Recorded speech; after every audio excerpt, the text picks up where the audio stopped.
সবজি, ডিম ভাজি কিংবা ডাল দিয়ে রুটি বা পরোটা খেতে বিরক্ত হচ্ছেন? তাহলে খুব সহজে সুজির হালুয়া বানিয়ে নিন।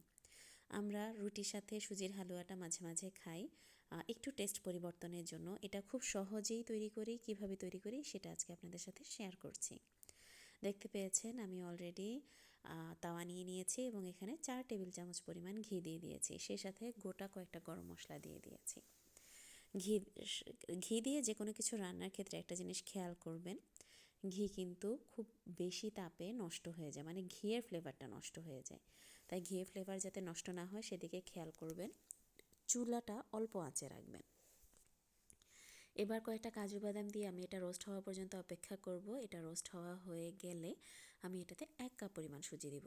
আপনার পরিবারের সদস্য সংখ্যা যদি 6 থেকে 8 হয় তাহলে এই সুজির হালুয়া আপনি 6 থেকে 8 জনকে সার্ভ করতে পারবেন। সেটা রুটি দিয়ে খাক কিংবা অন্য কোনো নাস্তা হিসেবে খাক, এটাতে সমস্যা হবে না। এবার আমি মিডিয়াম আঁচে এই সুজিটাকে আস্তে আস্তে রোস্ট করতে থাকবো। যখন বাদামি হয়ে যাবে তখন এটাতে আমি পানি অ্যাড করব। 1 কাপ সুজির জন্য আমি 3 কাপ পানি নিয়েছি এবং পানিটা আগে থেকে গরম করে রেখেছি।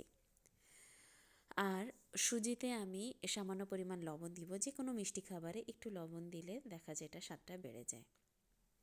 আর 1 কাপ সুজিতে আমি 1.25 কাপ পরিমাণ চিনি দিয়েছি। আমরা স্বভাবত মিষ্টিটা একটু কম খাই। আপনারা যদি আরেকটু খেতে পছন্দ করেন তাহলে দিয়ে দিবেন আপনাদের পরিমাণ অনুযায়ী, বা 1 কাপ সুজিতে 1 কাপ চিনি দিলেও খুব একটা অসুবিধা হয় না। ওটা পারফেক্ট মিষ্টি হয় যারা মিষ্টি খেতে পছন্দ করেন।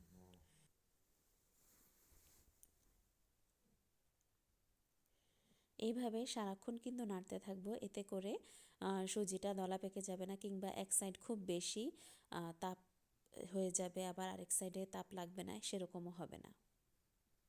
দেখতে পাচ্ছেন এটা অনেকটুকু কিন্তু ব্রাউন হয়ে গিয়েছে। এই পর্যায়ে আমি পানিটা দিয়ে দিব এবং পানিটা দেওয়ার পর কিন্তু আমি নাড়তে থাকবো, এতে করে দলা পেকে যাবে না।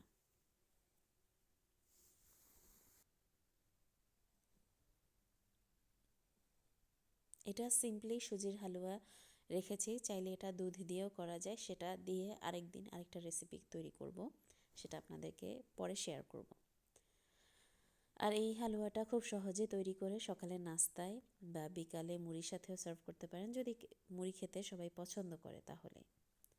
এতে দেখতে পাচ্ছেন যখন কনসিস্টেন্সিটা এমন হবে তখন এভাবে ফুটতে শুরু করবে। এভাবে বলক আসলেই আপনারা চুলা থেকে নামিয়ে যেই বাটিতে সার্ভ করবেন সেই বাটিতে ঢেলে নেবেন। গার্নিশের জন্য আমি বাদাম কেটে রেখেছিলাম, এই বাদামটা দিয়ে দিয়েছি। এই তো, তারপর বাটিতে সার্ভ করেছি। কেমন লাগলো জানাবেন, তৈরি করে দেখতে পারেন।